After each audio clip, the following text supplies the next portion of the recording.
সুপ্রিয় দর্শক, আসসালামু আলাইকুম। সবাইকে স্বাগত জানাচ্ছি আজকের গুরুত্বপূর্ণ সংবাদে। প্রথমেই জানিয়ে দিচ্ছি সংবাদ শিরোনাম, পরে বিস্তারিত। চাপের কাছে নত হবে না ইরান, পারমাণবিক আলোচনা নিয়ে তীব্র বাকযুদ্ধ। এদিকে ভারতের অরুণাচল প্রদেশ দখল করতে চায় চীন।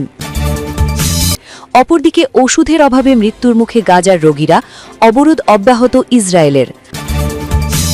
আরও থাকছে রাশিয়া সিরিয়া সামরিক সহায়তা জোরদারে বৈঠক, এবং সব শেষে থাকছে ওজন কমানোর ওষুধ ওয়েগোভিকে অনুমোদন দিল যুক্তরাষ্ট্র। শুনছিলেন সংবাদ শিরোনাম, এখন বিস্তারিত। তার আগে ছোট্ট একটি আবেদন, যদি আপনি ন্যায় ও মানবতার পক্ষে থাকেন, লাইক দিন। গাজার শিশুদের ভালোবাসা দেখাতে চাইলে কমেন্টসে লিখে জানান গাজায় শান্তি চাই, আর সাবস্ক্রাইব করুন আমাদের চ্যানেলটি, কারণ আমরা বলি সেই কথা যা অনেক মিডিয়া আড়াল করে। এখন চলুন বিস্তারিত দেখা যাক। পারমাণবিক কর্মসূচি নিয়ে আলোচনা পুনরায় শুরুর শর্তে জাতিসংঘ নিরাপত্তা পরিষদে যুক্তরাষ্ট্র ও ইরানের মধ্যে তীব্র বাকযুদ্ধ হয়েছে। যুক্তরাষ্ট্র সরাসরি আলোচনায় প্রস্তুতির কথা জানালেও ইরান ওয়াশিংটনের শর্ত প্রত্যাখ্যান করে স্পষ্ট করেছে, কোনো চাপ ও ভীতি প্রদর্শনের কাছে তারা নত হবে না। মঙ্গলবার 23 ডিসেম্বর নিরাপত্তা পরিষদের বৈঠকে যুক্তরাষ্ট্র জানায়, তেহরান যদি সরাসরি ও অর্থবহ আলোচনায় প্রস্তুত থাকে তাহলে তারা আনুষ্ঠানিক আলোচনায় বসতে রাজি। তবে মার্কিন প্রেসিডেন্ট ডোনাল্ড ট্রাম্পের উপমধ্যপ্রাচ্য বিষয়ক দূত মর্গান অর্তাগাস বলেন, যে কোনো চুক্তির ক্ষেত্রে যুক্তরাষ্ট্রের কিছু সুস্পষ্ট প্রত্যাশা রয়েছে। তার ভাষায়, সবচেয়ে গুরুত্বপূর্ণ হল ইরানের ভেতরে কোনো ইউরেনিয়াম সমৃদ্ধিকরণ চলবে না। এটি আমাদের নীতিগত অবস্থান। অন্যদিকে ইরানের জাতিসংঘ রাষ্ট্রদূত আমির সাইদ ইরাওয়ানি যুক্তরাষ্ট্রের শূন্য সমৃদ্ধিকরণ নীতিকে অন্যায্য ও আন্তর্জাতিক আইনের পরিপন্থী বলে আখ্যা দেন।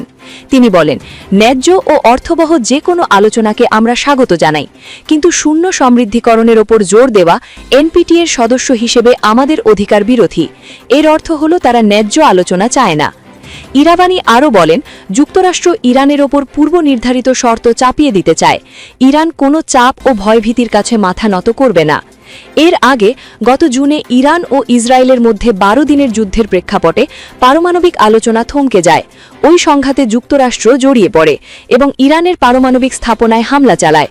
যুদ্ধের আগে ইরান ও যুক্তরাষ্ট্রের মধ্যে 5 দফা পারমাণবিক আলোচনা হয়েছিল।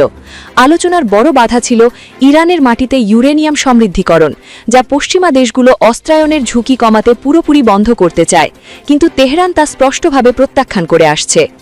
এদিকে গত সেপ্টেম্বরের শেষের দিকে জাতিসংঘ ইরানের পারমাণবিক কর্মসূচি নিয়ে পুনরায় অস্ত্র নিষেধাজ্ঞা এবং অন্যান্য নিষেধাজ্ঞা কার্যকর করে। ইউরোপীয় শক্তিগুলির উদ্যোগে স্ন্যাপব্যাক প্রক্রিয়ার মাধ্যমে এই সিদ্ধান্ত নেওয়া হয়, যদিও রাশিয়া ও চীন এই সিদ্ধান্তের বিরোধিতা করে। ব্রিটেন, ফ্রান্স ও জার্মানি অভিযোগ করে যে 2015 পারমাণবিক চুক্তির শর্ত ইরান লঙ্ঘন করেছে। এই অভিযোগের ভিত্তিতেই তারা স্ন্যাপব্যাক প্রক্রিয়া শুরু করে। ওই চুক্তির লক্ষ্য ছিল ইরানকে পারমাণবিক অস্ত্র তৈরির পথ থেকে বিরত রাখা। তবে ইরান বরাবরের মতোই পারমাণবিক অস্ত্র তৈরির অভিযোগ অস্বীকার করে আসছে এবং বলছে তাদের কর্মসূচি পুরোপুরি শান্তিপূর্ণ উদ্দেশ্যে পরিচালিত। 2015 পারমাণবিক চুক্তিটি সে বছর গৃহীত জাতিসংঘ নিরাপত্তা পরিষদের একটি প্রস্তাবের মাধ্যমে অন্তর্ভুক্ত করা হয়। এরপর থেকে চুক্তির বাস্তবায়ন নিয়ে জাতিসংঘ নিরাপত্তা পরিষদ বছরে 2 বার বৈঠক করে আসছে। মঙ্গলবারের বৈঠক আহ্বান করে ব্রিটেন, ফ্রান্স, যুক্তরাষ্ট্র, ডেনমার্ক, গ্রিস, স্লোভেনিয়া ও দক্ষিণ কোরিয়া। তবে রাশিয়া ও চীন দাবি করে ওই প্রস্তাবের সব বিধান 18 অক্টোবরেই মেয়াদ উত্তীর্ণ হয়েছে এবং তারা বৈঠক আয়োজনের বিরোধিতা করে। আপত্তি সত্ত্বেও বৈঠকটি নির্ধারিত সময়ই অনুষ্ঠিত হয়। এদিকে ভারতের অরুণাচল প্রদেশ দখল করতে চায় চীন। চীনের দীর্ঘমেয়াদী জাতীয় স্বার্থের প্রেক্ষিতে অরুণাচল প্রদেশকে নিজেদের মানচিত্রে চায় বেইজিং। যুক্তরাষ্ট্রের প্রতিরক্ষা দপ্তর পেন্টাগনের দেওয়া এক প্রতিবেদনে উঠে এসেছে এ তথ্য। খবর টাইমস অফ ইন্ডিয়ার।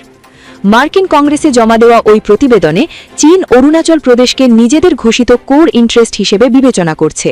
এই তালিকায় অরুণাচল প্রদেশের পাশাপাশি তাইওয়ানের পাশাপাশি দক্ষিণ ও পূর্ব চীন সাগরের গুরুত্বপূর্ণ সামুদ্রিক বিরোধপূর্ণ অঞ্চলগুলিকেও অন্তর্ভুক্ত করা হয়েছে।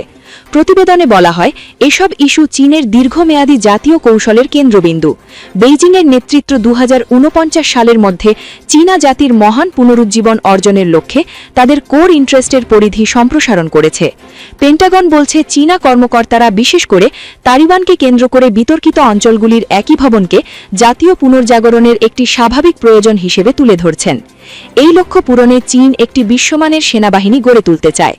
ভারত চীন সম্পর্ক প্রসঙ্গে প্রতিবেদনে উল্লেখ করা হয়েছে, 2024 সালের অক্টোবর মাসে ভারত ও চীন প্রকৃত নিয়ন্ত্রণ রেখা এলএসি বরাবর অবশিষ্ট সংঘর্ষপূর্ণ এলাকাগুলো থেকে সেনা প্রত্যাহারে একমত হয়। এই ঘোষণার মাত্র দুদিন পরই ব্রিক্স সম্মেলনের ফাঁকে প্রধানমন্ত্রী নরেন্দ্র মোদী ও চীনের প্রেসিডেন্ট শি জিনপিংয়ের মধ্যে বৈঠক হয়। ওই বৈঠকের পর থেকে সীমান্ত ব্যবস্থাপনা, সরাসরি বিমান চলাচল, ভিসা সুবিধা এবং শিক্ষাবিদ ও জার্নালিস্ট বিনিময় সহ বিভিন্ন বিষয়ে মাসিক উচ্চ পর্যায়ের আলোচনা শুরু হয়েছে।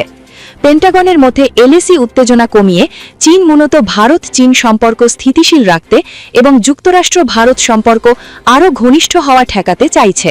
তবে পারস্পরিক অবিশ্বাসের কারণে নয়াদিল্লি এই সম্পর্কে সতর্ক অবস্থান বজায় রাখবে বলেও প্রতিবেদনে উল্লেখ করা হয়েছে।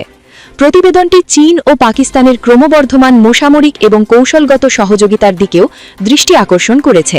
চীন পাকিস্তান যৌথভাবে JF-13 যুদ্ধবিমান উৎপাদন করে যাচ্ছে এবং পাকিস্তানি বর্তমানে চীনের তৈরি J-10 বহুমুখী যুদ্ধবিমানের একমাত্র ক্রেতা। এছাড়া চীন পাকিস্তানকে সশস্ত্র ড্রোন সরবরাহ করেছে এবং নৌবাহিনীর ক্ষেত্রেও বেইজিং পাকিস্তানের প্রধান সরবরাহকারী। অস্ত্র সরবরাহের বাইরেও পেন্টাগনের রিপোর্টে বলা হয়েছে, ভবিষ্যতে জিবুতির বাইরে চীনের বিদেশি সামরিক ঘাঁটি সম্প্রসারণ কৌশলের অংশ হিসেবে পাকিস্তানকে পিপলস লিবারেশন আর্মির সম্ভাব্য লজিস্টিক কেন্দ্র হিসেবে বিবেচনা করা হচ্ছে। অপরদিকে ওষুধের অভাবে মৃত্যুর মুখে গাজার রোগীরা, অবরোধ অব্যাহত ইসরায়েলের অব্যাহত অবরোধ এবং চিকিৎসা সরঞ্জাম প্রবেশে বাধার কারণে ফিলিস্তিনের গাজা ভূখণ্ডের স্বাস্থ্য ব্যবস্থা চরম সংকটে পড়েছে। ওষুধ এবং চিকিৎসা সহায়তার অভাবে হাজারো রোগী মৃত্যুর মুখে, আর হাসপাতালগুলো কার্যত অচল হয়ে পড়ছে বলে সতর্ক করেছেন গাজার শীর্ষ স্বাস্থ্য কর্মকর্তা। কাতার ভিত্তিক সংবাদ মাধ্যম আল জাজিরা বলছে, ইসরায়েলের অব্যাহত অবরোধ এবং চিকিৎসা সরঞ্জাম প্রবেশে বাধার কারণে ফিলিস্তিনের গাজা ভূখণ্ডের স্বাস্থ্য ব্যবস্থা নজিরবিহীন বিপর্যয়ে পড়েছে। এতে হাজারো রোগী মৃত্যু ঝুঁকি বা স্থায়ী পঙ্গুত্বের আশঙ্কায় রয়েছেন বলে সতর্ক করেছেন গাজার এক শীর্ষ স্বাস্থ্য কর্মকর্তা।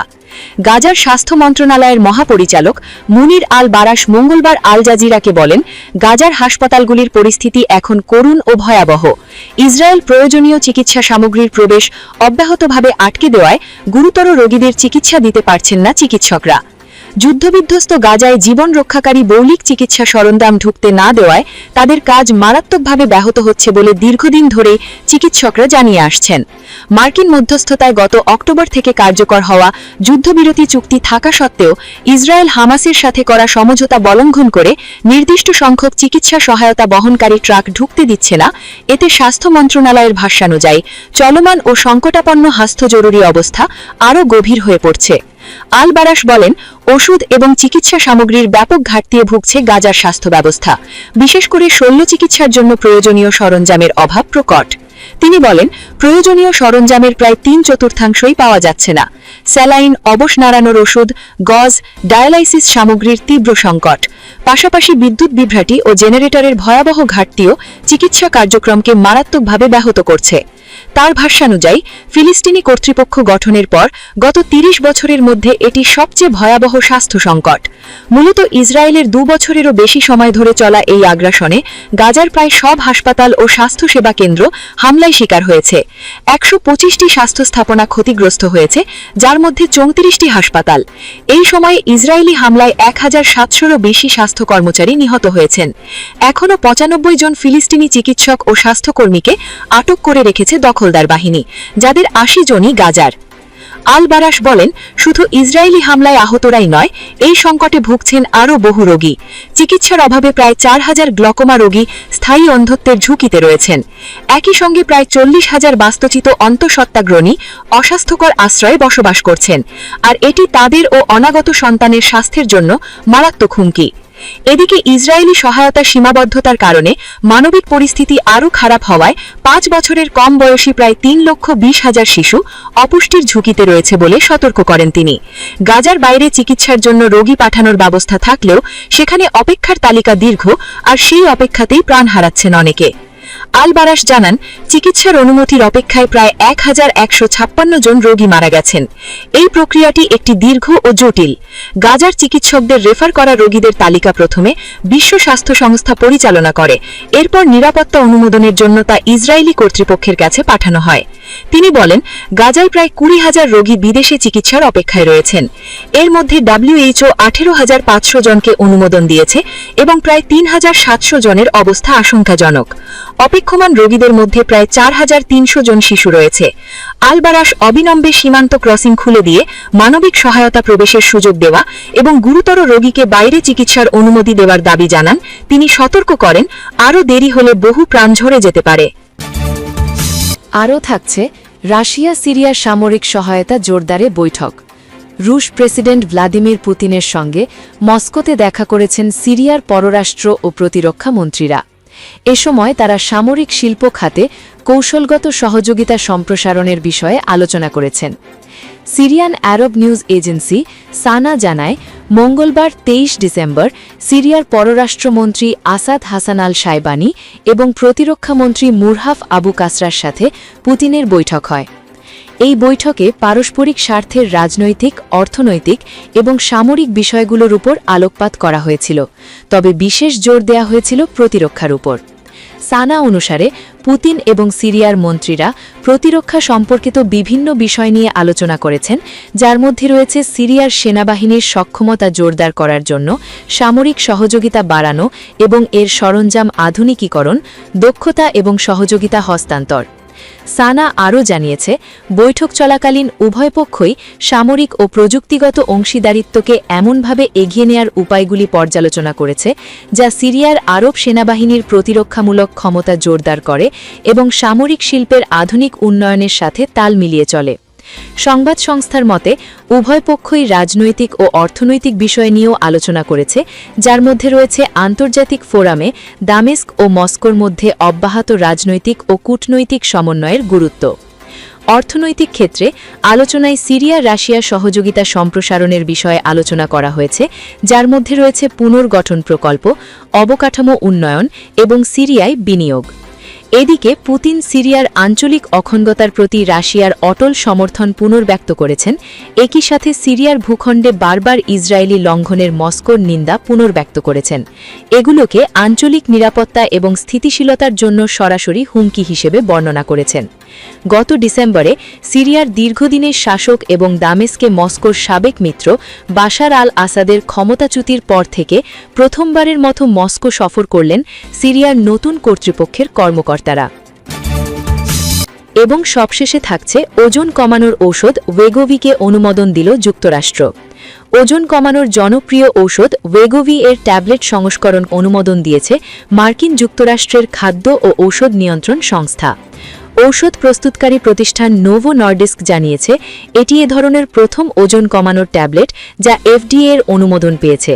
ফলে ওজন কমানোর চিকিৎসায় একটি নতুন যুগের সূচনা বলে মনে করা হচ্ছে। খবর বিবিসির। ডেনমার্ক ভিত্তিক প্রতিষ্ঠান নোভো নর্ডিস্ক আরও জানিয়েছে, দিনে একবার খাওয়ার এই ট্যাবলেটটি ইনজেকশনের একটি সহজ এবং সুবিধাজনক বিকল্প এবং এতে ইনজেকশনের মতোই ওজন কমবে। এদিকে ওজেম্পিকের মতো অনুরূপ ঔষধগুলি মূলত টাইপ 2 ডায়াবেটিসের চিকিৎসার জন্য অনুমোদিত হলেও পরবর্তীতে ওজন কমানোর ক্ষেত্রে ব্যাপকভাবে ব্যবহৃত হচ্ছে। নোভো নর্ডিস্ক জানায়, তাদের ক্লিনিক্যাল ট্রায়ালে ওয়েগোভি ট্যাবলেট ব্যবহারে অংশগ্রহণকারীদের গড় ওজন 16.6% কমেছে। প্রায় 1300 জন অংশগ্রহণকারীর মধ্যে 1/3 ক্ষেত্রে 20% বা তার বেশি ওজন হ্রাস লক্ষ্য করা গেছে।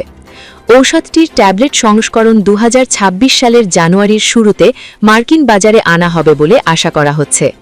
নোভো নর্ডিস্কের প্রধান নির্বাহী মাইক ডাউস্টার বলেন, রোগীরা এখন দিনে একবার খাওয়ার এমন একটি ট্যাবলেট পাবেন যা মূল ওয়েগোভি ইনজেকশনের মতোই ওজন কমাতে সাহায্য করবে।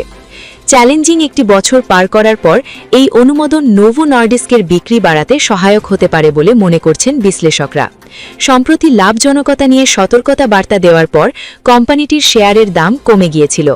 এছাড়া এলি লিলির মতো প্রতিদ্বন্দ্বী ঔষধ প্রস্তুতকারীদের সাথে তীব্র প্রতিযোগিতার মুখেও রয়েছে প্রতিষ্ঠানটি। তবে এই ঘোষণার পর নিউ ইয়র্কে আফটার আওয়ার্স লেনদেনে নোভো নর্ডিস্কের শেয়ার প্রায় 10% বেড়েছে।